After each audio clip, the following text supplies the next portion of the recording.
dari peserta minggu lalu dari angkatan ketiga dari Rumah Sakit Kota Jogja. Jadi bidang logistik sampai mengecek bahkan menyimpan sampel dari nasi bungkus yang dibeli. Jadi jangan sampai kemudian dari ada sumbangan relawan makanan untuk sekian ratus tenaga rumah sakit mambu gitu kan, sudah tidak layak makan. Nah, seperti itu. Itu juga dari bidang logistik. Mungkin bagian gizi juga masuk di dalam bagian logistik. Atau mungkin sudah ada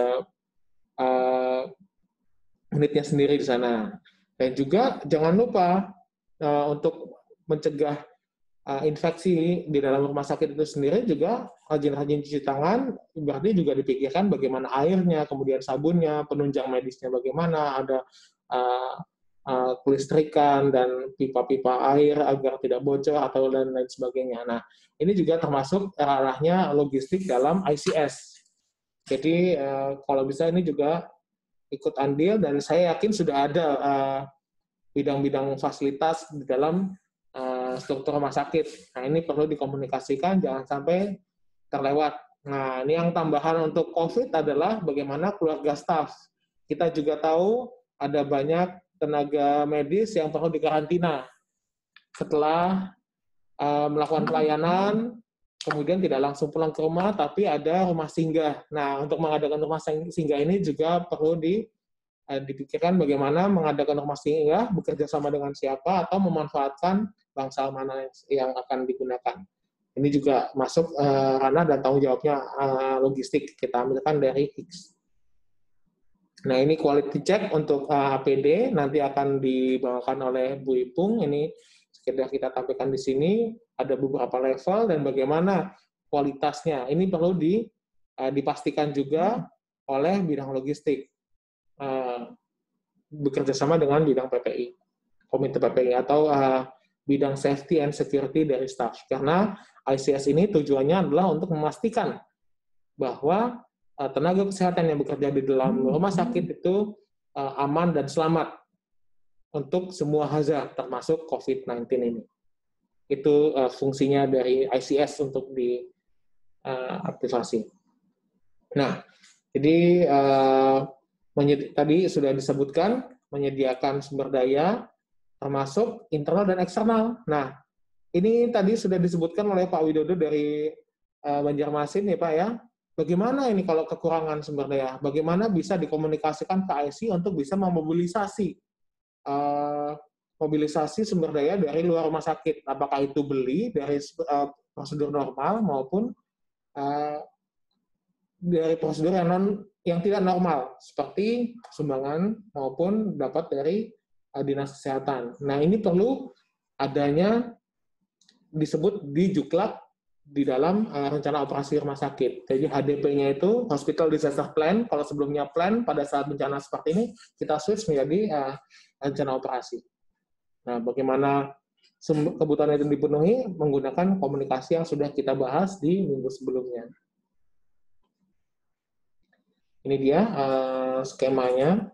Jadi mulai dari selection, kemudian procurement, pengadaan, penyimpanannya juga perlu dipertimbangkan, dan ini yang penting juga, jangan sampai terlewat, pencatatan dan dokumentasi. Ini juga kita akan bahas lebih banyak lagi, agar barang-barang yang masuk, baik itu dari pembelian maupun sumbangan, itu perlu dicatat dalam form yang khusus. Dan pada saat dicatat itu tidak hanya dicatat kualitasnya, tapi juga kuantitasnya.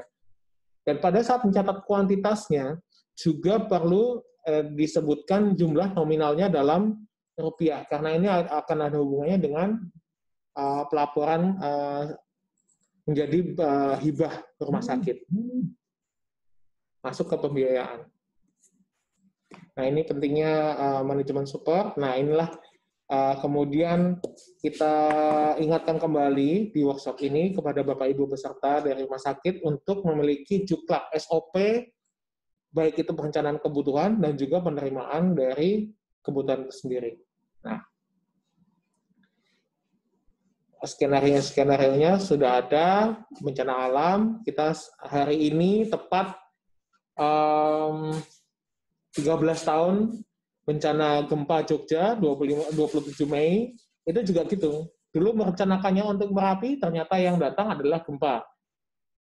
Tapi dari situ kita bisa belajar, kita punya lesson learn bahwa yang manusia rencanakan selalu saja kalah dengan rencananya Tuhan.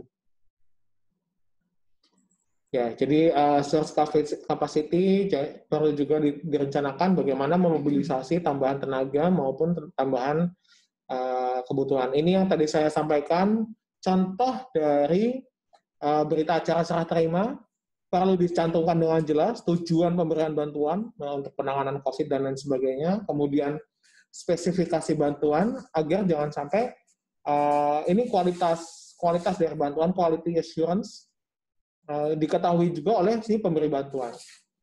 Banyak sekali filantropi baik itu dari LSM, kemudian organisasi massa, ya toh, kemudian bahkan kelompok supporter juga ada ini yang memberikan bantuan, Jackmania memberikan bantuan kepada rumah sakit, tapi karena mereka mungkin awam dengan istilah-istilah medis, kemudian awam dengan spesifikasi teknis, akhirnya hanya memberikan bantuan tanpa tahu kualitasnya seperti apa. Beli di Tokopedia atau di marketplace yang lain, Shopee atau lain sebagainya, ternyata isinya abal-abal. Tidak dicek lagi, langsung diberikan ke rumah sakit. Nah, inilah pentingnya dari bidang logistik bekerjasama dengan bidang PPI untuk mengecek terlebih dahulu apakah APD ini bisa digunakan atau tidak, dan jika tidak bisa digunakan apakah mau diterima atau ditolak atau bagaimana. Dan jangan lupa mencantumkan juga nominal harganya, karena ini nanti akan ada hubungannya dengan pelaporan administrasi di kemudian hari setelah COVID ini selesai. Jadi ini khusus kepada teman-teman sejawat apoteker juga yang kebetulan menjadi bidang logistik di dalam ICS rumah sakit. Saya ambilkan juga dari International Pharmaceutical Federation Statement of Professional Standards. Jadi role of the pharmacist in the crisis management, menyediakan obat yang dibutuhkan berdasarkan data yang ada. Jadi kuncinya adalah berdasarkan data yang ada, adanya komunikasi di sini antara bidang logistik dengan bidang operasional dan juga bidang perencanaan. Kemudian siap menyediakan berbagai kebutuhan obat dan alat kesehatan dimanapun dan bagaimanapun caranya ke distributor. Bukan berarti menghalalkan segala cara, ini beda juga. Dan menetapkan prosedur agar aktivitas di instalasi farmasi tetap berjalan. Jadi ada SOP. Pentingnya di sini untuk membuat SOP yang menjadi lampiran dari Hospital Disaster Plan Bapak Ibu. Nah, ini saya kembalikan ke Mbak Happy untuk diskusi terakhir kita. Mungkin untuk hari ini, bagaimana, apakah ada juklak untuk mengakomodasi sumber-sumber daya baik dari dinas, rumah sakit lain, atau dari luar rumah sakit, intinya seperti itu. Oke. Jadi terima kasih. Ini sekian presentasi saya. Silakan dilanjutkan. Kita dibuka diskusi dulu. Diskusi sekali dulu. Lagi yang coba Mas yang sebelumnya. Iya, maaf. Okay. Yang ini terkait dengan juklak. Ini berarti terkait dengan SOP yang sudah ada di rumah sakit ya Pak Gede ya. Oke. Kalau dari hasil survei awal, ada di sini dari 12 rumah sakit ada sebanyak 1, 2, 3 rumah sakit yang sudah memiliki. Jadi hanya salah satunya tadi rumah sakit Sari Mulia ya. Dan kita sudah memiliki, dan ada RSU Sis Al Jupri. Mungkin kita boleh mendengarkan dari Palu dulu, dari RSU Sis Al Jupri Palu terkait dengan juklak ini seperti apa yang ada di sana. Silakan.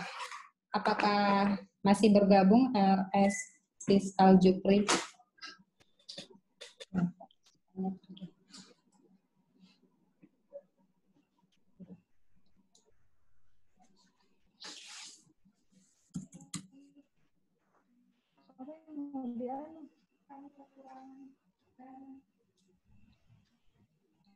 Dari Sis Al Jupri? Ya, silakan Ibu.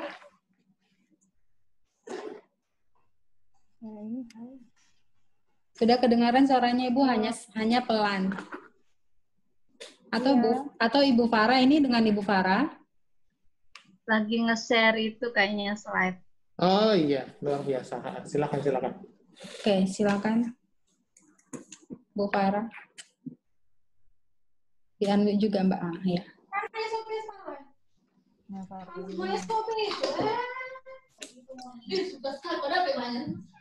Ini sudah kedengaran, Ibu? Boleh?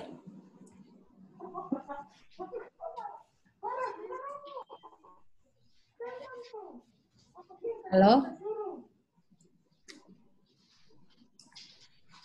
Oke. Atau yang lain dulu, Bu? Ya, kita yang lain dulu. Satu lagi ada yang sudah memiliki SOP ini adalah Rumah Sakit RSUD Sultan Imanuddin. Kau yang ditunjuk. Oke, sepertinya RSUD Sultan Imanuddin belum bergabung. Baik, Sultan. tidak. Oh, itu tuh. Ada Oke. Sultan. Ya, Ada silakan. Ya. Siapa? Ya, Ibu Anissa, silakan Ibu. Iya. Terkait dengan Juklak ini, SOP apa saja yang sudah ada di rumah sakit? Kondisinya seperti apa? Harus pakai headset kalau mau bisa. Tidak ada headset. Headset kita kemana? Oh, ini sedang mencari headset.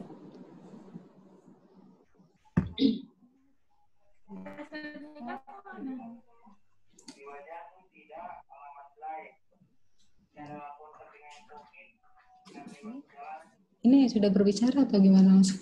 Oke deh. Belum ya. Oke. Oke, sebelum sepertinya belum. Jadi kalau misalnya ada kesulitan untuk RSUD Sultan Imanuddin dan Aziz Al-Jufri, boleh juga via chat nanti disampaikan seperti apa SOP yang sudah ada, karena harapannya bisa menjadi contoh juga atau pembelajaran untuk rumah sakit yang lain.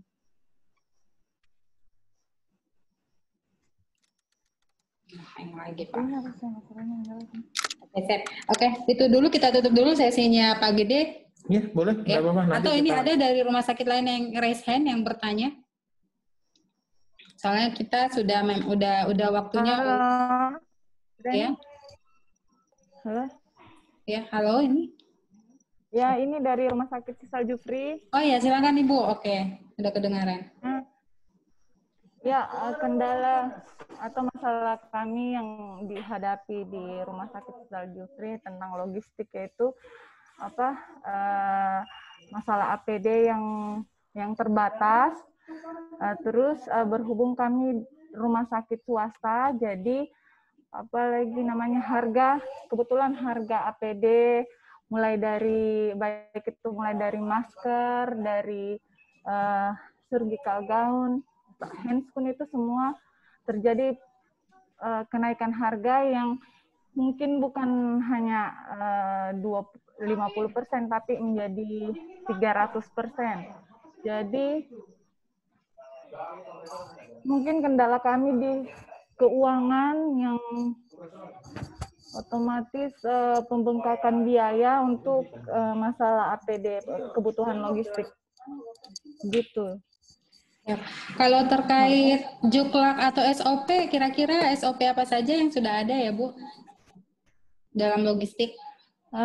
Kalau yang logistik itu SOP-nya di sini tentang penyediaan kebutuhan logistik, SOP-nya yang di apa? SOP-nya. Halo? Iya, ya Ibu, masih kedengaran suaranya.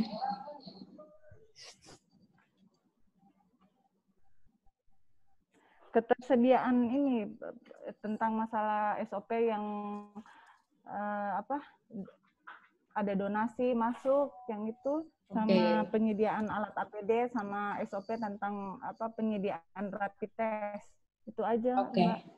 Oke, terima kasih Bu. Jadi mereka sudah punya beberapa SOP Pak Gede terkait tadi donasi dan juga pemakaian APD juga sudah ada. Terima kasih Bu Farah buat diskusinya. Ada penambahan lagi dari Pak Gede? Ya, terima kasih Bu Farah, Bu Anissa dari Bu Farah tadi ya, dari Al-Jufri ya.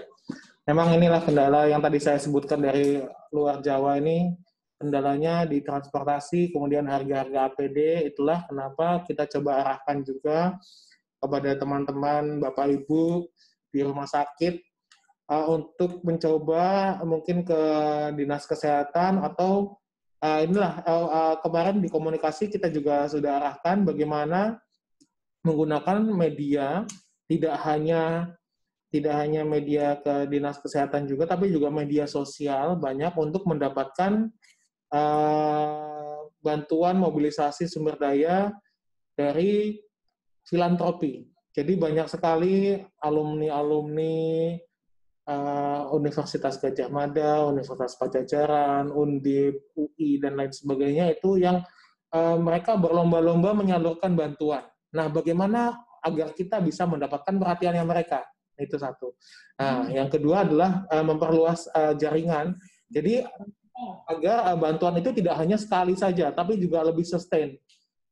Seperti itu. Nah, untuk sustainabilitas berarti kita harus memprovide data dan informasi kebutuhan yang benar dan juga objektif. Dari situ nanti akan terlihat ada filantropi dari itu dan mereka akan hanya memberikan ke rumah sakit Sis Al Jufris saja seperti itu. Jadi ini salah satu solusi untuk memenuhi kebutuhan APD dan juga kebutuhan yang lain, dan alangkah baiknya jika ini juga akan nanti dituangkan menjadi dalam Juklak maupun SOP di dalam HDP-nya. Bagaimana memobilisasi bantuan dari luar rumah sakit, seperti itu, Bu. Semoga ini bisa membantu. Tetap semangat ya, Bu. Ya, baik. Terima kasih. Untuk lebih banyak lagi diskusi, nanti kita akan banyak berdiskusi itu di hari Jumat. Kita masuk dulu ke sesi materi yang kedua terkait pemakaian APD. Silakan Bu Ipung. Ya, oke, baik. Terima kasih Mbak Epi. Ya, sama-sama. Bu Ipung, silakan. Pemakaian APD dan zona risiko infeksi. Sejumlah memproyeksikan kebutuhan dan pembutuhan APD ya? Iya.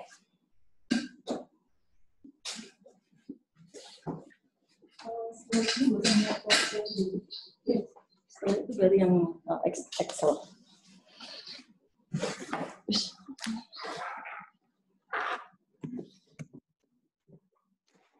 Excel belum masuk. Ya. Ibu masih materi yang lama? Masih, sebenarnya ada update tapi belum sempat. Nanti boleh saya kasih yang baru ya. Oke. Jadi saya kasih yang baru. Sudah langsung? Bukan. Ya. Betul. Ya. Tapi judulnya ada di. Oke, saya atur sendiri. Baik, Bapak Ibu sekalian, selamat siang. Assalamualaikum warahmatullahi wabarakatuh. Saya Sri Purwaningsih, Sarjana Keperawatan Nurse Master Kedokteran Tropis. Saya IPCN di Rumah Sakit Dr. Sarjito. Terima kasih PKMK sudah mengajak saya bergabung. Ibu Bapak sekalian, tentunya ini sesuatu yang sangat luar biasa. Saya tadi melihat ada satu dari Rumah Sakit Sari Mulia Banjarmasin ya. Selamat siang Dr. Dodo dan teman-teman di Sari Mulia. Apa kabar? Juga Bapak Ibu yang lain.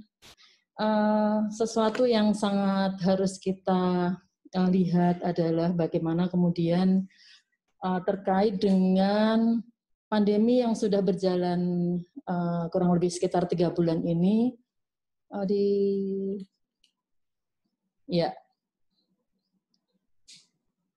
ini kurikulum vitae saya Sri Purwaningsih tadi. Saya IPCN di Rumah Sakit Dr. Sarjito dan hari ini sampai dengan hari ini kita sudah menjalani masa pandemi ini kurang lebih sekitar Maret, April, Mei, hampir 3 bulan berjalan. Nah, kalau tadi di materi Pak Gede sudah dibahas tentang bagaimana kita bisa menggunakan teknik-teknik komunikasi di dalam ICS, bahwa kalau kita melihat kembali kepada standar akreditasi yang ada, maka kita bisa melihat Ibu Bapak sekalian, Hospital Disaster Plan ini sebenarnya sudah diminta di dalam standar akreditasi rumah sakit, yaitu di standar PPI 8.3 elemen 3 dan juga standar MFK. bahwa di sana rumah sakit diminta untuk menyiapkan diri apabila suatu saat ada terjadi lonjakan kasus. Nah, saat inilah terjadi. Menjadi satu yang menguntungkan apabila rumah sakit sudah pernah melakukan simulasi. Ya, simulasi dimulai dari bagaimana merujuk kasus, kemudian bagaimana menata penempatan pasien, bagaimana mengaktifkan kod-kod yang terkait dengan emergensi pandemik, dan kemudian bagaimana insiden commander itu melakukan perintah ataupun komando untuk dipatuhi oleh seluruh lapisan di rumah sakit, termasuk nanti kalau ruang isolasi sudah tidak muat lagi sesuai dengan kapasitasnya, bagaimana ekskalasi pasien, di mana pasien akan ditempatkan, alur pasien masuk, dirawat inap, diterima di klinik, kemudian bagaimana kalau akan menjalani pemeriksaan penunjang untuk ronsen torak ataupun pemeriksaan laboratorium. Nah, ini kalau sudah disimulasikan, ini menjadi sesuatu modal awal yang sangat baik. Nah, bagaimana kemudian berikutnya kita bisa melakukan proyeksi atau perkiraan kebutuhan APD di rumah sakit secara standar dan tepat. Sehingga tadi kalau ada keluhan dari rumah sakit kemudian ada kekurangan, kemudian mungkin ada pemakaian yang overuse atau sesuatu yang kurang sesuai dengan persediaan, maka ini menjadi suatu masalah di mana peran komite PPI atau tim PPI ini menjadi sangat penting sekali. Nah, dalam hal ini Ibu Bapak sekalian, bahwa distribusi kemudian pemilihan APD ini menjadi sesuatu yang sangat penting untuk digunakan secara rasional. Kalau kita melihat APD ini adalah salah satu ya, bukan total ataupun bukan satu-satunya cara untuk memutus mata rantai di dalam infeksi COVID-19 ini, maka kita bisa melihat atau mereview kembali. Tadi Mbak Happy sudah melakukan identifikasi. SPO apa yang sudah disediakan, termasuk diantaranya nanti adalah bagaimana SPO untuk pemakaian APD dan kemudian pemilihannya, di mana akan menggunakan, di mana akan melepas, itu tentunya membutuhkan alur-alur yang ditata. Nah, Komite PPI bersama dengan manajemen dan unit kerja terkait ini akan membuat satu alur ataupun satu kesepakatan bahwa ini akan ditata, termasuk nanti diantaranya pada saat pasien harus transfer, pasien harus dilakukan tindakan operasi. Baik, apa sih sebenarnya yang kita waspadai di dalam transmisi COVID kalau kita melihat dari aspek APD? Kita mengingat kembali bahwa sebenarnya COVID-19 ini kembali lagi menular melalui droplet. Kemudian pada saat setelah melayang-layang sebentar karena ukuran virusnya lebih dari 5 mikron, maka kemudian dia akan hinggap ataupun akan menempel di permukaan. Sehingga transmisi ini menjadi transmisi kontak yang harus kita lengkapkan regulasi atau SPO kita adalah dengan bagaimana pembersihan permukaan. Menjadi penularan airborne kalau ada tindakan-tindakan yang sifatnya prosedur medis dan menghasilkan aerosol. Ya, jadi artinya, kenapa kemudian ini kita harus ingat? Karena nanti untuk menata, pada saat saya melakukan kegiatan yang mana saya harus memilih dengan penggunaan APD tertentu. Kapan melakukan penambahan dengan APD level 3, meskipun sebenarnya kalau di guidance-nya WHO itu tidak dikatakan di sana itu level-level, tetapi bahwa di area-area atau yuna-yuna tertentu itu kita menggunakan adalah dengan kewaspadaan kontak, kewaspadaan droplet, dan kewaspadaan airborne itu adalah menjadi bahasa komunikasinya. Baik, prinsip pencegahan PPI, cuci tangan, kami ingatkan kembali Ibu Bapak sekalian, hand hygiene menjadi satu kebutuhan yang sangat urgent, kemudian tidak hanya menggunakan larutan berbasis alkohol, tetapi juga menggunakan sabun. Itu bisa digunakan untuk pada saat kita setelah selesai kontak sesuai dengan panduan WHO ya. Jadi 5 moment WHO yang kita pakai. Di samping yang lain yang tidak kalah pentingnya adalah etika batuk. Ya. Nah, bagaimana kemudian pengaturan alat pelindung dirinya? Ini akan bermanfaat pada saat kita akan menghitung kebutuhan. Tentunya rumah sakit sudah membuat satu rekayasa zonasi di mana diharapkan tidak banyak atau masih ditemukannya area-area merah yang terdistribusi di sebagian besar area rumah sakit. Nah, untuk area-area merah di mana ada pelayanan langsung terhadap pasien COVID-19, itu rekayasa untuk zonasinya adalah pada red area atau area merah. Nah, di situ nanti akan digunakan untuk atau akan dilakukan pelayanan-pelayanan termasuk yang nanti menghasilkan aerosol dengan penggunaan masker yang dipersyaratkan, itu akan menjadi satu hitungan untuk berapa jumlah kebutuhan.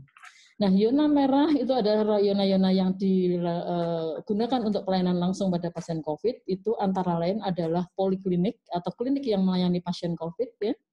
Kemudian ruang isolasi, ruang untuk pemulasaraan jenazah, pemeriksaan laboratorium, pemeriksaan ronsen toraks.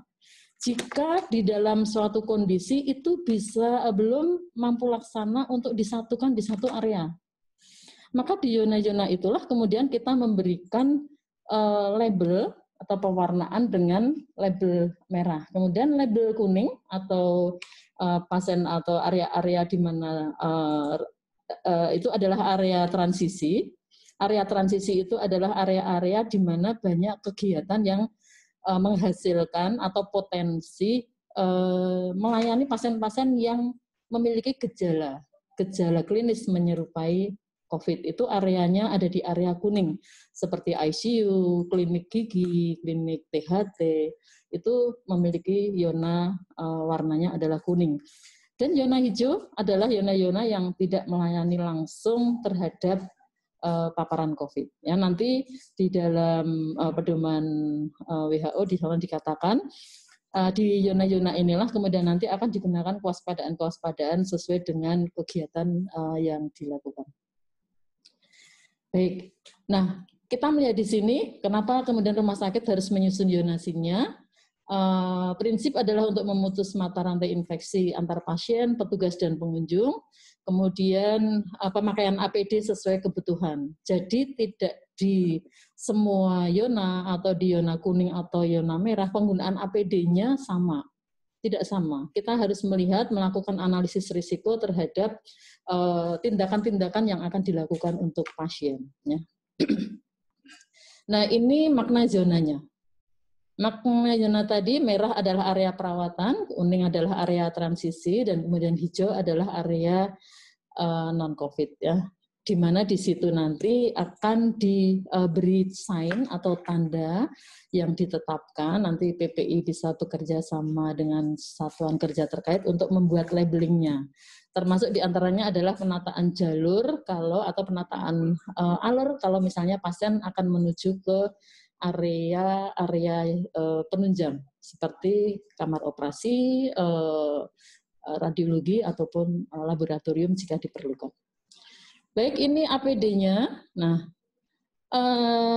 APD ini Ibu Bapak sekalian di area merah, kuning maupun hijau, ya. Jadi terutama adalah pada saat melakukan kegiatan yang sifatnya menghasilkan aerosol, maka kemudian ada analisis yang nanti dilakukan prinsip penggunaan APD-nya oleh PPI. Ya, jadi di situ bisa ditambahkan penambahan dengan poster pada saat area pemakaian APD, area pelepasan APD, itu sangat penting sekali untuk menyediakan cermin maupun poster, sehingga potensi-potensi untuk mentransmisi petugas pada saat misalnya melepas APD itu bisa dikontrol dengan seksama. Ya, ini zona merah, ya. Ini contoh, ini di ruang isolasi karena ada rumah sakit yang kemudian semua pasien-pasien yang melalui proses screening akan masuk ke ruang isolasi IGD. Nah, persyaratan adanya ruang isolasi ini menjadi suatu keharusan. Ya, klinik COVID, kemudian ruang isolasi untuk rawat inap dewasa dan anak, laboratorium itu ada di zona merah. Ya, peta tadi sudah kita bahas ya, termasuk diantaranya bagaimana kemudian nanti kalau petugas swab akan melakukan tindakan dan seterusnya. Ya, ini di screening poli COVID kalau di rumah sakit Ibu Bapak sekalian ada. Satu hal yang penting adalah bagaimana kemudian penggunaan alat pelindung diri ini bisa digunakan tanpa melihat atau tanpa memberikan potensi untuk petugas itu terpapar ataupun mengalami kesulitan manakala pemakaiannya panjang. Ya, jadi artinya pada saat petugas itu melayani pasien, maka ada waktu-waktu yang bisa diatur ataupun alur yang diatur untuk mencegah hal-hal yang tidak diinginkan terjadi. Jaga jarak kontak minimal, ya, physical distancing itu menjadi satu keharusan meskipun petugas ini sudah melakukan penggunaan APD dengan seksama.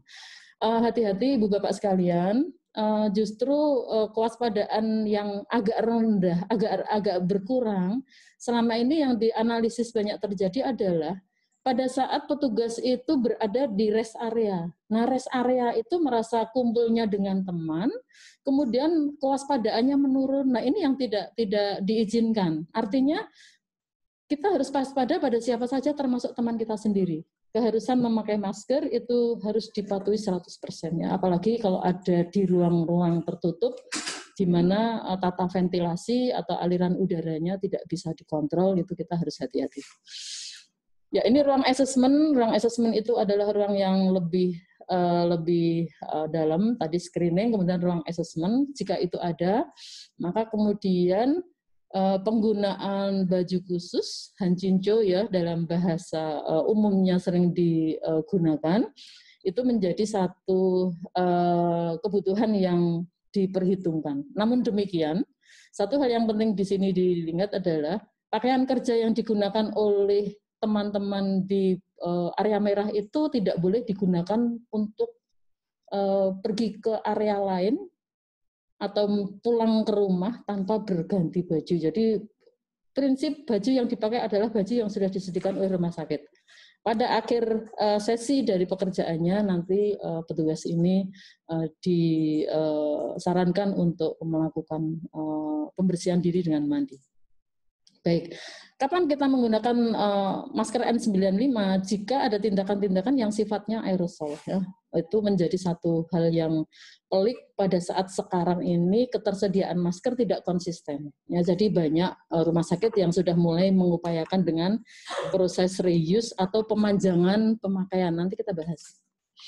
Ya, ini triase IGD, ya, jadi penggunaan alat pelindung dirinya ini adalah karena triase itu adalah stase pertama di mana pasien ini diterima oleh petugas, maka kemudian penggunaan kimono, masker bedah ya, karena tidak ada tindakan, dan penggunaan penambahan face shield. Penggunaan face shield ini menjadi tambahan barier yang digunakan oleh petugas. Ya, secara umum maka kemudian silahkan kalau rumah sakit yang menerima pasien COVID ini melalui ruang isolasi IGD, maka IGD ini menjadi zona merah ya, bukan zona kuning. Monggo, ini ada cukup banyak variasi. Ada rumah sakit yang memiliki klinik khusus COVID, ada yang kemudian ada klinik screening atau proses screening, baru kemudian yang ditemukan positif, screeningnya ada gejala, ada demam, ada itu kemudian pindah ke IGD. Ya, itu menjadi suatu proses yang ya, ruang isolasi IGD zona merah ya, sama ya dengan yang digunakan untuk isolasi rawat inap. Ya, ini dirawat inap. Rawat inap ini karena di sana banyak dihasilkan potensi-potensi untuk aerosol, termasuk diantaranya ruang rawat yang dilengkapi dengan fasilitas ventilator. Ya, jadi potensi-potensi risiko tertinggi berdampak pada petugas itu bisa digunakan pencegahannya adalah dengan penggunaan alat pelindung diri secara seksama termasuk masker N95. Nah, masker N95 nanti perpanjangan waktunya bisa digunakan sampai dengan 1 shift. Nah, nanti ada upaya-upaya yang bisa diatur. Untuk mempertahankan 1 shift itu bisa dipakai ulang seperti apa?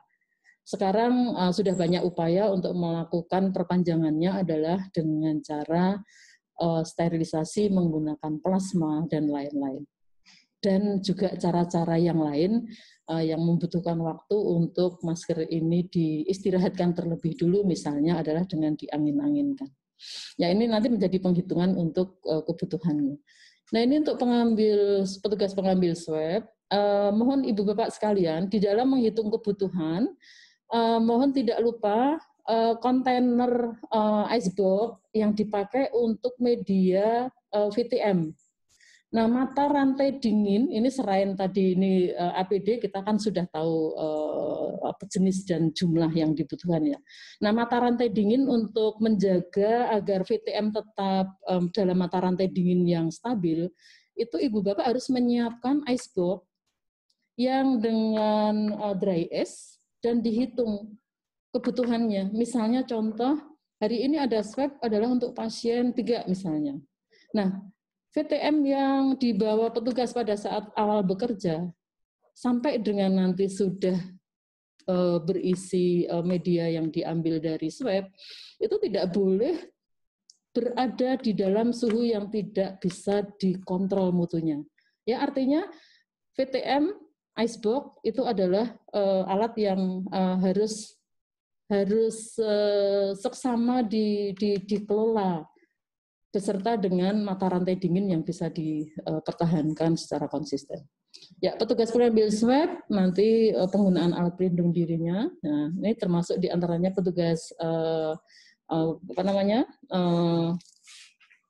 ronsen, karena dia tidak terpapar dengan alat-alat atau tindakan-tindakan aerosol, maka yang digunakan adalah dengan baju yang bisa di-reuse. Jadi tidak perlu menggunakan coverall. Ya. Nah, ini di laboratorium, karena laboratorium itu adalah risikonya tinggi sama dengan swab, maka penggunaan sarung tangan lapis 2 itu menjadi satu kebutuhan yang harus dihitung. Ya, ini APD pada petugas pemulasaraan jenazah. Ya, kita melihat di sini ada sepatu bot, masker N95. Nah, nanti pada saat jenazah itu sudah masuk ke dalam petinya, kemudian dilakukan sealing dengan menggunakan lem ataupun dengan perekat yang tidak bisa dibuka kembali, maka jenazah itu sebenarnya sudah aman. Tetapi pada saat memulasara itu harus betul-betul menggunakan kewaspadaan yang tertinggi. Oke, ini supir ambulan ya. Supir ambulan ini baju khusus sebenarnya ini bisa opsional ya, penutup kepala, sepatu tertutup, masker bedah dan face shield itu bisa dipakai. Nah, ini di area kuning ya, karena area kuning itu sangat berada di area transisi di mana ini harus digunakan secara konsisten. Ya, ICU, ICCU, Cath Lab, OKIGD, NICU itu adalah menjadi area risiko sedang dengan zona kuning karena berpotensi untuk tindakan-tindakan yang sifatnya aerosol.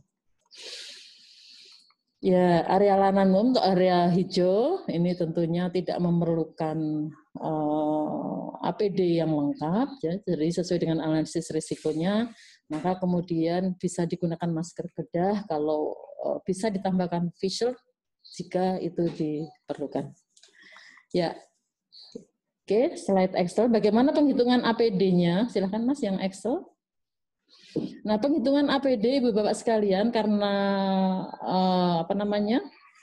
APD ini menjadi sesuatu yang menjadi isu global terkait dengan ketersediaannya saat ini, maka kita bisa menggunakan satu miniatur penghitungan. Area-area mana tadi yang ada di area merah, kemudian area kuning? Bukan yang itu. Ya, yang Excel. Nah,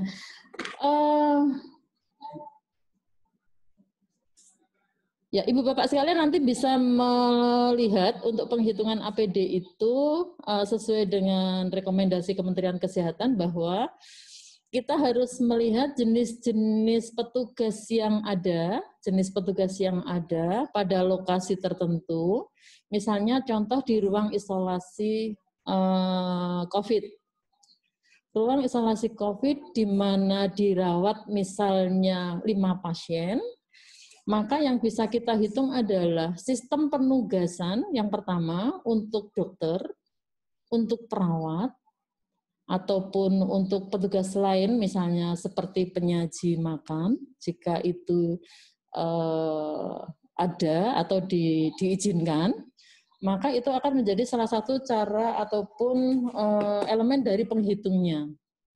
Kita bisa melihat misalnya contoh pada saat shift pagi itu ada berapa sih petugas yang kontak dengan pasien.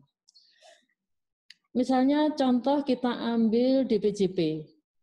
Nah, untuk bagaimana mengefisienkan APD, Ibu Bapak sekalian, maka penugasan ini sesuai dengan kesepakatan peer group dari masing-masing KSM. Tentunya misalnya ada 5 DPJP, kan tidak harus DPJP ini memegang setiap pasien.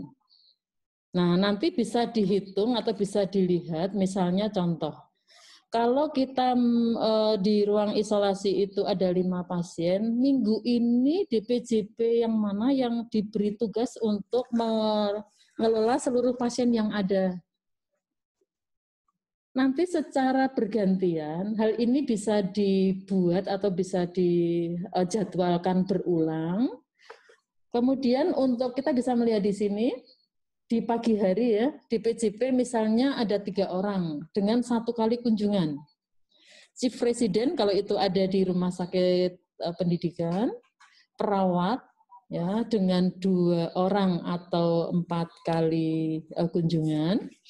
Kemudian dokter THT, kita bisa lihat di sini di petugas yang melakukan swab, itu 2 orang dengan 1 kali kunjungan. Sehingga dari masing-masing petugas personal ini nanti kita akan jumlahkan. Ya, dari 1 hari di shift pagi, itu ada 19 orang yang akan kontak dengan pasien. Satu prinsip PPI yang harus dipegang itu adalah seminimal mungkin kontak. Nah, kalau di sini kita melihat 4 kali, maka ada hal-hal tertentu yang bisa kita atur, Ibu Bapak sekalian. Monitoring pasien bisa secara berkala dilakukan melalui proses ataupun melalui fasilitas CCTV atau intercom yang bisa dipakai untuk diskusi atau komunikasi dengan pasien. Ya, itu merupakan salah satu cara untuk bagaimana melakukan provider safety dan efisiensi. Oke, kita lihat di sini yang jaga sore itu ada 11 petugas atau 11 kontak ke pasien, dan malam ini adalah 12 petugas kontak, 2 orang 4 kali ya, artinya 8 kali kontak ini yang akan kita sediakan. Nah, nanti APD alat pelindung dirinya tergantung dari analisis risikonya tadi. Kalau kontaknya itu tidak dalam tidak dalam kategori tindakan-tindakan yang menghasilkan aerosol, maka kemudian regulasinya PPI ditetapkan untuk APD yang mana atau APD yang level mana yang akan diperhitungkan untuk menghitung kebutuhan dan di dalam SPO yang digunakan. Ya. Ini adalah estimasi-estimasi yang Ibu Bapak nanti bisa gunakan untuk menghitung. Tentunya ini adalah sebagai salah satu referensi. Kalau rumah sakit Ibu Bapak bukan rumah sakit pendidikan, tentunya PPDS, Chief Resident maupun Resident ini tidak ada ya. Artinya dokter DPJP, kemudian perawat, pramuhusada, pekarya rumah tangga atau cleaning service, kemudian pramusaji, jika itu diizinkan masuk. Jadi regulasi tadi menjadi satu hal yang penting sekali. Prinsip seminimal mungkin orang kontak itu adalah menjadi satu kebutuhan yang diprioritaskan. Nah, nanti dari hitungan harian tadi, Bu Bapak sekalian, kemudian nanti akan dilakukan perekapan per minggunya. Ya, sehingga kalau kita melihat di sini ada jumlah yang tersedia saat ini pada saat bulan atau minggu keempat misalnya hari Senin, jumlah yang tersedia berapa, kemudian prediksi kebutuhan yang berasal dari hitungan tadi jumlahnya berapa yang rusak, berapa yang layak pakai, tentunya ini adalah APD yang bisa di-reusable, dan ini adalah kebutuhan yang diajukan atau dihitung untuk nanti meminta ke logistik ya. Nah, yang bisa kita lakukan adalah bahwa di tim logistik rumah sakit ada perawat IPCN yang harus stay di sana. Sehingga pada saat satuan kerja itu mengajukan permohonan, maka analisis kebutuhan dan penggunaannya akan dilakukan oleh IPCN yang bersangkutan ya, sehingga nanti pemakaiannya bisa melalui atau menggunakan bis efisiensi. Baik, saya kira itu presentasi saya. Terima kasih Ibu Bapak sekalian, semoga sehat senantiasa. Mohon maaf lahir batin. Assalamualaikum warahmatullahi wabarakatuh. Saya kembalikan pada Mbak Happy. Ya, terima kasih Bu Ipong. Jadi tadi Bapak Ibu sudah mendengarkan banyak ya terkait bagaimana pemakaian APD ini pada zona merah, zona hijau, zona kuning. Dan tadi juga ditampilkan terkait zonasi. Jadi prinsip menyusun zonasi ini seperti yang dikatakan Bu Ipong untuk memutus mata rantai penularan di lingkungan rumah sakit itu sendiri. Kita akan membuka sesi diskusi. Silakan Bapak Ibu yang ingin bertanya boleh langsung raise hand. Dan RSI Pati, Bu. Ya, oke. Boleh full screen dulu, Mas. Oke. Pertanyaan via chat dari RSUD Tarakan. Kita ke RSI Pati dulu yang sudah raise hand. Ya. Silakan. Silakan dari Ibu Bapak RSI Pati untuk di-unmute. Kita dari sini sudah unmute mikrofonnya. Terima kasih. Assalamualaikum warahmatullahi wabarakatuh. Waalaikumsalam warahmatullahi wabarakatuh. Mohon izin bertanya, Ibu, bagaimana kalau misalnya rumah sakit kami itu tidak bisa memisahkan antara jalur transportasi pasien yang ke laboratorium dan ke radiologi. Jadi untuk transportasi pasien COVID maupun non-COVID itu masih jadi satu karena desain bangunan yang tidak bisa lagi kami otak-atik begitu. Itu yang pertama. Kemudian yang kedua terkait dengan zonasi merah, kuning, hijau. Untuk zonasi transisi itu apakah ada konsekuensi yang bisa kita berlakukan ketika kita memberikan penanda kuning pada zona tersebut, karena di zona itu juga dipakai untuk pelayanan pasien non COVID gitu. Terima kasih Bu. Ya. Baik, terima kasih dari Ibu Nur Ifa. Silakan Bu Ibu, ada dua pertanyaan tadi terkait transportasi dan juga terkait donasi. Ya. Donasi. Zonasi. Baik, terima kasih Bu Ifah ya. Bu Ifah dari Pati ya, Bu Nur Ifah. Apakah ada poliklinik atau klinik yang dipakai untuk pelayanan COVID ya tadi ya? Ada, kami menyediakan satu poli khusus, cuman untuk pemeriksaan penunjangnya yaitu labora dan radiologi itu tempatnya masih jadi satu untuk pelayanan penunjang untuk pasien yang non-COVID begitu. Baik, menjadi sangat baik sekali manakala sebenarnya poliklinik itu atau klinik COVID yang disediakan itu dilengkapi dengan fasilitas atau tempat untuk pengambilan spesimen laboratorium, Mbak Ifah ya. Artinya kita tidak akan membuat atau kita tidak akan memiliki zonasi merah di banyak tempat. Pengambilan spesimennya bisa dijadikan satu dengan klinik. Nah, nanti spesimennya yang kemudian nanti dikirim ke laboratorium tanpa pasien harus ke sana, Mbak Iva. kalau misalnya untuk radiologi kan kami juga tidak memiliki mobile ronsen begitu ya Bu. Kemudian untuk sampel radiologinya bagaimana? Kalau untuk radiologi, jika tidak tersedia X-ray portable, barangkali ini menjadi satu hal yang memang pasien harus datang ke sana. Ya. Tetapi kita paling tidak kan kita sudah meminimalkan risiko atau potensi transmisi dari tindakan pemeriksaan laboratorium. Memang menjadi ideal manakala klinik COVID itu sudah dilengkapi dengan X-ray portable sehingga radiologi bisa dilakukan di tempat itu, pemeriksaan laboratorium, pengambilan spesimennya di situ, termasuk swab-nya. Ya, pengambilan swab nasofaring itu juga dilakukan di klinik sehingga pasien tidak perlu kemana-mana. Namun demikian, jika fasilitas X-ray portable itu belum bisa disediakan, maka monggo silahkan alurnya dibuat. Jadi dari klinik COVID itu nanti akan dipasang apa sebagai sign untuk menuju ke radiologi. Sehingga nanti pasien tidak lagi bertanya-tanya radiologi, sisih ngendi, itu enggak seperti itu. Jadi ikutin aja sign itu untuk menuju radiologi. Begitu Mbak Iva? Ya, terima kasih. Kalau laborat bisa diupayakan untuk dijadikan satu ya. Hanya pengambilan spesimennya. Nanti pemeriksaannya ada petugas yang periodik membawa bahan pemeriksaan itu ke laboratorium. Jadi petugasnya yang jalan, bukan pasiennya yang menuju ke laboratorium. Itu sudah salah satu upaya untuk memutus potensi risiko untuk penularan pada orang lain. Terima kasih Bu. Sama-sama Mbak Iva. Sukses Mbak Iva, semangat. Sangat baik, terima kasih. Ibu, ini ada pertanyaan sebelum ini, ada juga partisipan yang udah raise hand, tapi kita ke pertanyaan via chat dulu dari RSUD Tarakan. Atau boleh langsung saja dari RSUD Tarakan disampaikan secara lisan Bapak?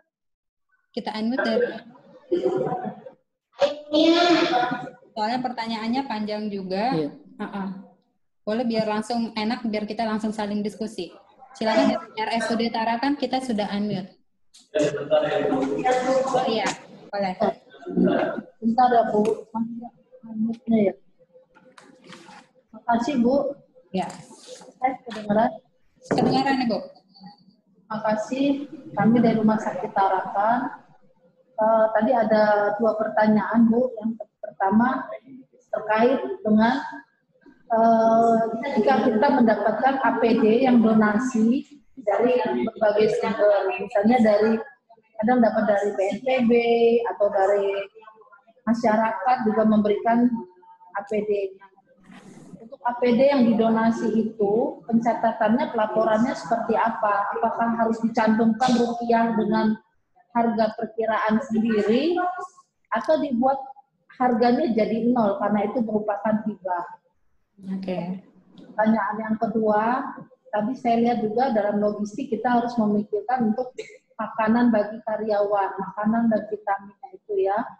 Nah ini kalau jumlah pegawai kita ini ada banyak, ada sekitar 1.000 orang. Nah kalau misalnya tadi untuk makanan itu apakah diberikan hanya untuk untuk pegawai yang menangani COVID atau semua pegawai yang diberikan, karena kita berada dalam lingkungan rumah sakit rujukan COVID di sini.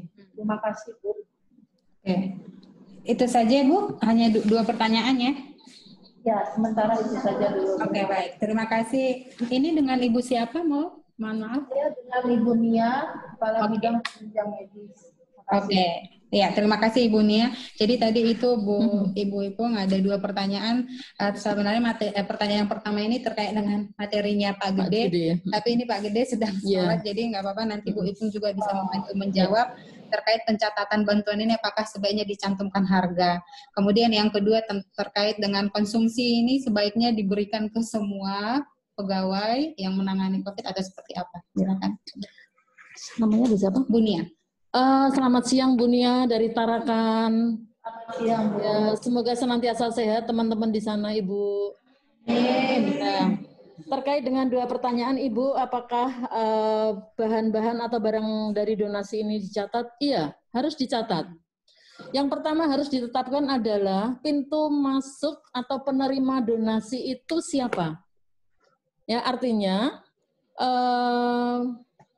masyarakat yang akan melakukan donasi ke rumah sakit tidak akan mengalami kebingungan manakala ini sudah ditetapkan. Misalnya contoh, karena ini berhubungan dengan dengan publik atau komunitas, misalnya penerimanya adalah bagian humas. Nah, nanti bagian humas ini mencatat seberapa banyak barang-barang donasi yang datang, jenisnya, kemudian berapa jumlah ataupun jenis barangnya, apakah itu misalnya coverall, misalnya masker bedah, masker kain, masker N95 dan seterusnya, semuanya harus dicatat Ibu, karena ini kan logistik ya. Nanti kalau tidak ada pencatatan, nanti monitoring keselamatan, keamanan, dan jumlahnya tidak akan bisa dijalankan. Nah, nanti kemudian, ini hanya ilustrasi ya, Ibu, contoh saja simulasi, nanti monggo silahkan regulasinya masing-masing rumah sakit. Nanti bagian humas yang menerima, karena ini kan harus dipublikasi ya Bu ya. Kita terima kasih, rumah sakit sudah dibantu, itu kan menyenangkan seseorang yang memberikan kalau itu bisa dilakukan. Yang kedua, kemudian diserahkan ke gudang. Nah, misalnya gudang ini dipegang oleh bagian farmasi dengan melibatkan IPCN karena untuk mengontrol analisis penggunaannya. Ya, jadi nanti di sana juga dicatat. Misalnya yang masker bedah, nah itu dipakai untuk siapa? Oh, ternyata banyak masker kain yang disumbangkan dari donasi. Nah, masker kain untuk siapa? Mungkin bisa di-dropping ke teman-teman yang bertugas di poliscreening. Ini adalah untuk pasien-pasien yang berkunjung yang mungkin maskernya sudah jelek, maskernya rusak, dan lain-lain. Masker kain misalnya. Masker bedahnya bisa dipakai untuk petugas-petugas yang berada di area kewaspadaan droplet misalnya. Kemudian nanti pengeluarannya dicatat. Misalnya contoh ruang isolasi kok minta N95-nya banyak banget misalnya. Nah, analisisnya untuk apa saja nih N95 kebutuhannya banyak, itu yang melakukan controllingnya adalah IPCN, ditempatkan di situ. Nah, kalau itu donasi makanan, kalau tadi 1.000 karyawan, kemudian apakah 1.000-nya harus diberi makan? Melihat kembali, tolong review kembali PMK 1080 tahun 2016 K3 Ibu. Yang untuk K3J itu yang akan mereview kembali regulasinya. Siapa sih yang berhak untuk mendapatkan support makanan? Kalau memberi makan, maaf, 1.000 orang ya kan banyak banget ya. Nah, siapa mereka yang kemudian harus diberikan support makanan? Ya mereka-mereka yang bertugas di area risiko merah. Teman-teman kita yang ada di area risiko merah itu pada saat mereka harus menggunakan APD dengan level 3 tindakan aerosol berjam-jam, bayangkan. Dia untuk minum, dia untuk proses evaporasinya sangat luar biasa sekali. Nah, pada beliau-beliau yang ada zona merah mohon diprioritaskan. Kalau ada donasi makanan yang lebih, silahkan Ibu kalau mau dibagikan ke yang lain selama itu mencukupi, ya, karena ini menjadi regulasi rumah sakit. Saya kira begitu, Ibu. Ya, begitu. Bagaimana Ibu Nia? Apakah sudah menjawab? Ya, terima kasih jawabannya Bu. Ya. Cuma masalah harga itu, harga bagaimana? Apakah dicantumkan? Karena kan itu berupa donasi ya. Oh, terkait harga. Atau kita undang Pak Gede nih. Iya, Pak Gede, ada satu pertanyaan harga. Ada satu pertanyaan. Jadi bisa nggak terkait dengan donasi yang didapatkan oleh RSUD Tarakan ini ya, apakah harus dicantumkan harga? Karena kan ini bisa dalam bentuk gibah atau seperti itu. Silakan. Terima kasih pertanyaannya. Memang ini menjadi kendala di setiap bencana, Bu. Jadi di semua bencana yang kita alami, hampir semuanya itu bahkan sampai tsunami Aceh, itu kita selalu kembali menghadapan dengan masalah seperti ini. Jadi dinas kesehatan, rumah sakit, dan lain sebagainya itu mendapatkan masukan dari BPK setempat pada saat menerima bantuan, itu itu tidak dicantumkan nominal finansialnya. Jadi harganya itu tidak dicantumkan. Jadi mereka harus buka lagi dokumennya. Padahal itu dokumen sudah bertahun-tahun yang lalu, kemudian dihitung ulang lagi. Jadi kita tidak ingin hal ini terjadi lagi di bencana COVID ini. Dan apalagi bencana-bencana yang banyak bantuan datang, itu selalu mendapatkan masalah desakan tsunami seperti ini. Jadi masalah pemusnahan obat-obatan yang tidak diinginkan, kemudian ini tadi yang kita sudah bahas bagaimana APD-nya jika kemudian APD-nya tidak sesuai, mau dimusnahkan atau digunakan untuk kebutuhan lain seperti itu. Dan ini salah satu bencana yang kedua, bencana administrasi. Jadi sebaiknya memang nanti soalnya yang akan mengalami Bapak Ibu sendiri pada saat ada perusahaan, ada audit internal maupun audit eksternal. Jadi di berita acara saat tema sebaiknya dicantumkan juga perhatian. Oke, ya. Terima kasih buat Pak Gede. Bagaimana Ibu? Jadi memang sebaiknya harus dicantumkan harga dari donasi yang kita dapatkan. Begitu ya, Ibu? Ya, baik. Berarti itu kita pakai harga perkiraan sendiri aja ya? Iya. Harga perkiraan. Harga perkiraan. Oke. Ya, baik. Terima kasih Bu Nia dari RSUD Tarakan. Ini sebenarnya waktu kita sudah lewat 7 menit, tapi masih ada 2 orang yang raise hand. Jadi mohon maaf, mohon izin kepada Bapak Ibu, kita buka kesempatan 2 pertanyaan ini saja dari Pak Indrawan dan dari Pak Widodo. Ini tadi Pak Widodo juga menyapa Ibu via chat. Zoom sebenarnya kenal.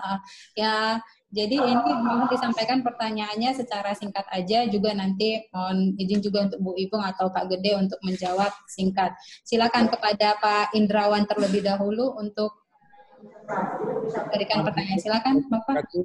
Saya Kadafi Indrawan dari Rumah Sakit Umum Daerah Abdul Muluk, Lampung. Oh ya, iya Pak. Silakan Pak.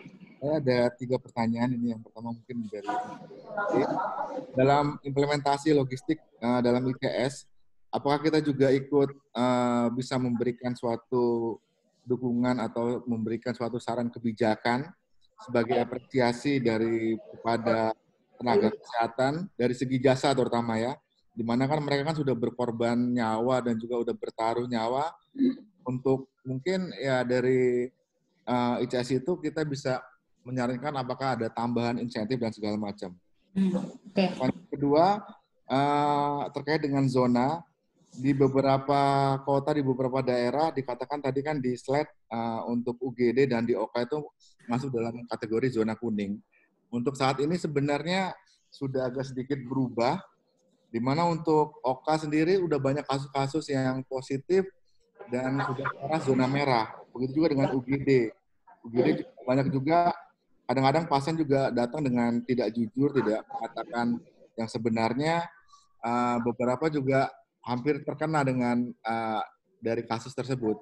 Jadi sehingga dari UGD maupun dari OKA juga di kita itu sekarang udah ke arah ke zona merah. Untuk yang ketiga pertanyaannya, gimana untuk menghadapi dilema di mana hampir semua orang, tenaga kesehatan terutama itu pengennya APD level 3 semua. Kira-kira bagaimana untuk trik-triknya? Di mana kan rata-rata teman-teman tuh udah ada ketakutan tersendiri gitu, di mana kita di Lampung juga udah cukup banyak kasusnya, jadi pengen ini APD level 3 padahal sudah kita tetapkan itu harusnya masih di kategori di APD level 2. Dan juga yang terakhir mungkin bagaimana regulasinya jika misalnya kita ada di ruang perawatan di zona kuning yang tiba-tiba ada pasien dengan perawatan yang positif dari COVID-nya. Kira-kira ada saran dari teman-teman PPI bagaimana? Mungkin seperti itu pertanyaan saya. Terima kasih. Baik, ya terima kasih buat Pak Kadafi. Ini ada 4 pertanyaan ini ya Ibu. Nanti boleh Ibu menjawab singkat. Tapi untuk pertanyaan pertama nanti silakan untuk Pak Gede untuk memberikan jawaban karena ini terkait dengan saran kebijakan dalam melalui ICS terkait dengan insentif atau jasa kepada tenaga kesehatan. Kemudian nanti ini yang terkait materinya Ibu tadi ada 3 yang saya catat itu di UGD atau OKA sepertinya sudah mulai masuk zona merah. Kemudian pertanyaan kedua itu tentang mereka ini dilema dengan kondisi sepertinya pengen semuanya memakai level 3. Ada ketakutannya. Kemudian yang keempat itu terkait dengan regulasi di zona kuning seperti apa, padahal di sana kemungkinan sudah ada pasien yang positif. Silakan. Baik Pak Kadafi di Lampung ya tadi ya. Abdul Muluk Lampung ya. Nah, perasaan kenal nih. Setuju Pak Kadafi. Tadi di OK maupun IGD zona merah. Memang sekarang pasien-pasien yang datang melalui IGD, meskipun di rumah sakit itu tersedia layanan COVID di poliklinik, maka tidak boleh kemudian dilempar atau dipindahkan ke poli. Tapi diselesaikan pasiennya di ruang isolasi IGD. Karena di standar PPI 8 itu sudah dipersyaratkan isolasi, di IGD harus ada isolasi. Ya, artinya harus dikelola. Setuju menjadi zona merah. Ya, oke. Kemudian IGD, OK. Maka yang perlu di review kembali adalah Pak Kadafi. Ya. OK yang mana yang ditetapkan menjadi OK COVID. Tidak semua OK untuk diberikan titel atau dimasukkan ke dalam area zona merah. Tetapi di rumah sakit monggo direview kembali untuk tindakan-tindakan invasif yang sifatnya itu adalah tindakan operasi, bagaimana sistem screeningnya yang dilakukan. Apakah rumah sakit sudah menetapkan loss? Loss itu level of severity dari pasien-pasien yang akan dilakukan tindakan. Sehingga pasien-pasien yang akan dioperasi itu masuk melalui proses screening, apakah itu perlu dilakukan rapid kemudian sebagai tes awal. Dan kemudian jika itu didapatkan positif, maka OK yang mana yang didedikasikan untuk tindakan operasi pada pasien COVID tadi. Otomatis pasien-pasien reguler yang non-COVID kan tetap bisa dilakukan tindakan operasi. Kecuali kalau di rumah sakit itu hanya ada satu kamar operasi, tapi saya kira tidak mungkin ya. Sekarang rumah sakit tipe C, tipe D itu OK-nya sudah jumlahnya banyak. Nah, yang perlu direview kembali, OK yang mana yang didedikasikan untuk tindakan operasi pada pasien COVID. Itu yang akan diberi label ataupun masuk ke dalam zona merah. Nanti alurnya diatur, kemudian doing and donning-nya, penggunaan dan pelepasan APD-nya ditetapkan. Kemudian ada, mohon tidak lupa ada satu denah Bapak, yang harus dilengkapkan di ruang isolasi, di ruang OK, dari mana atau petugas masuk, penggunaan APD-nya, kemudian nanti in charge di tindakan operasi di nuklei area, pelepasan APD di mana, mandi di mana, itu sudah harus dibuatkan petanya atau denahnya oleh PPI dan K3 ya, karena ini menjadi satu hal yang sangat krusial. Ya, jadi saya setuju OK masuk zona merah, tapi OK yang mana? Karena kan tidak semua OK untuk tindakan pasien operasi COVID, tapi yang didedikasikan untuk COVID itu masuk ke zona merah. Kemudian yang berikutnya Pak Kadafi, nakes yang semuanya pada dalam kondisi panik barangkali ketakutan sehingga minta level 3, ini peran pentingnya PPI untuk melakukan edukasi Bapak. Sehingga nanti di regulasinya, panduan. PPI itu under pressure sama dokter-dokter jaga nggak boleh Bapak. Nggak boleh Pak. Mari duduk bersama dan membicarakan hal ini. Ini yang penting. Level 3 hanya dipakai untuk tindakan-tindakan yang sifatnya aerosol. Masker level 3 itu sebenarnya yang membedakan hanya di masker N95-nya, Pak. Nah, masker N95 yang 8210, 1860, 1680 itu kan sekarang dalam kondisi krisis. Nah, PPI silahkan membuat inovasi dengan melakukan perpanjangan penggunaan. Mau menggunakan cara apa di pedoman Kementerian Kesehatan sudah disampaikan di sana. Mau cara diangin-anginkan, tunggu 3 hari saja baru dipakai lagi. mau digunakan sistem sterilisasi dengan plasma H2O2, tapi mahal biayanya, monggo pilihannya ada di kemampuan rumah sakit. Ya, nanti itu boleh dipakai, tidak ada batasnya, tidak ada batas waktunya selama pemakaiannya masih fit. Ya, selama masih fit mau dipakai 5 hari. Nah, kalau di regulasinya Kementerian Kesehatan PMK 27 itu 7 hari, Pak. Tapi kan 7 hari itu kan maksudnya harus dilakukan fit testnya dulu. Kalau masih fit silahkan dipakai lagi. Silahkan Mbak Happy. Ya, terima kasih. Sudah menjawab ya Pak Kadafi. Biar kita langsung ke Pak Gede. Silakan Pak Gede untuk menjawab pertanyaan Pak Kadafi terkait dengan saran kebijakan dari segi jasa melalui ICS ini, apakah bisa seperti itu? Iya, makasih Mbak Happy. Betul sekali Pak Kadafi. Ini terjadi di beberapa bencana terakhir yang kita fasilitasi juga. Di bencana di Palu itu ada bidan yang dimobilisasi oleh IPI dan juga teman-teman dari LSM internasional. Kebetulan mendapatkan insentif yang lebih besar daripada bidan-bidan yang bekerja di daerah terhadap bencana.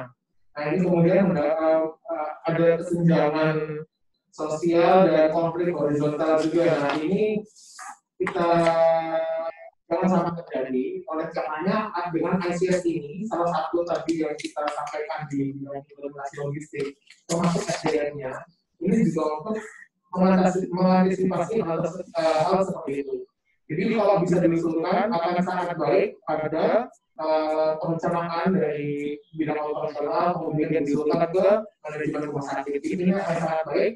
Dan kita sebenarnya dari kami dari PPKMK juga akan membuat kajian mengenai hal ini dan akan juga memasukkan sumber daya manusia sebagai polisi juga untuk pengambil kebijakan di tingkat pusat. Seperti itu Pak. Mungkin ini yang bisa kita tawarkan solusi sementara ini. Terima kasih. Ya, terima kasih. Ya. Bagaimana Pak Kadafi? Jika ada diskusi selanjutnya nanti silakan hari Jumat kita juga masih mengundang Bu Ipung dan Pak Gede. Ya, terima kasih Bu Ipung, Pak Gede. Ya, sama-sama Bapak. Iya, sama-sama Pak Kadafi.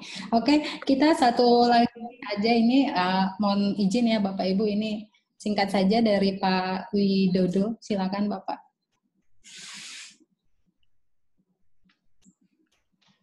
Assalamualaikum warahmatullahi wabarakatuh. Innalillahi Bapak izin Bu Ipung. Sama-sama Pak Dokter. Aduh. Hari mulia. Alhamdulillah. Ini aja Bu Ipung mau menanyakan tentang tadi pelaporan rekapan tadi. Sebenarnya kita sudah lakukan rekapan, tapi tidak merekap secara per unit ya. Kalau Bu Ipung ini kan di Excel-nya kan ini kan per unit ya. Kalau kami dilakukan misalkan bukan per unit ya, tapi menyeluruh bisa nggak Bu Ipungnya? Itu aja Pak. Mungkin jadi pencatatannya tetap kita lakukan. Jadi setiap pengambilan dari unit emang masuk, tapi kita selama ini yang kita lakukan menyeluruh sih, tidak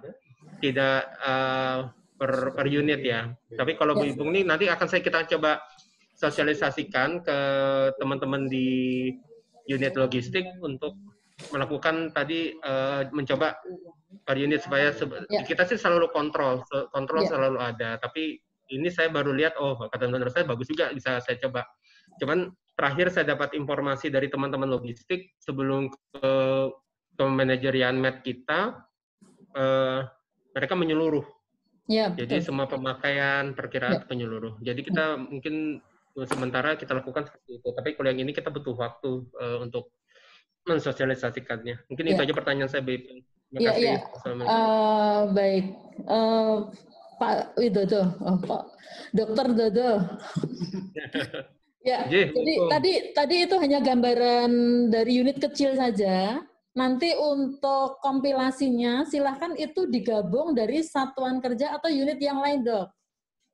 Jadi nanti gabungkan dengan yang lain sehingga nanti bagian logistik rumah sakit, tingkat rumah sakit itu akan punya data dari seluruh rumah sakit. Ini kan hanya dari misalnya instalasi rawat inap 1, belum nanti yang dari IRNA 2, IRNA 3, dari rawat jalan, dari kamar jenazah, dari driver. Jangan lupa driver juga memiliki kebutuhan pada saat mereka akan transport. Nah, tadi ada pertanyaan yang dari Pati tadi, pada saat kemudian ada satu alur yang sulit untuk dilalui dengan jalan darat karena mungkin kredit, karena mungkin banyak hal, maka salah satu cara transport pasien menuju ke tempat-tempat penunjang itu bisa dengan ambulans.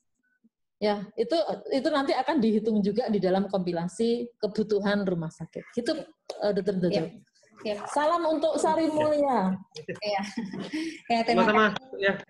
Ya, terima kasih Dr. Widodo. Baik, itu saja kita cukupkan untuk pertemuan hari ini, Bapak Ibu. Ini mohon maaf banget, ini waktunya sudah sangat banyak lewat, dan memang kalau kita belajar dari angkatan sebelumnya juga ya, sesi ini selalu banyak pertanyaan dari peserta. Jadi sering juga waktunya lewat. Tapi nanti ini silakan Bapak Ibu yang masih memiliki pertanyaan, nanti di hari Jumat akan kita banyak bahas lagi. Baik, itu saja dari saya. Terima kasih buat Bapak Ibu yang sudah bergabung. Untuk hari ini kita tidak ada penugasan.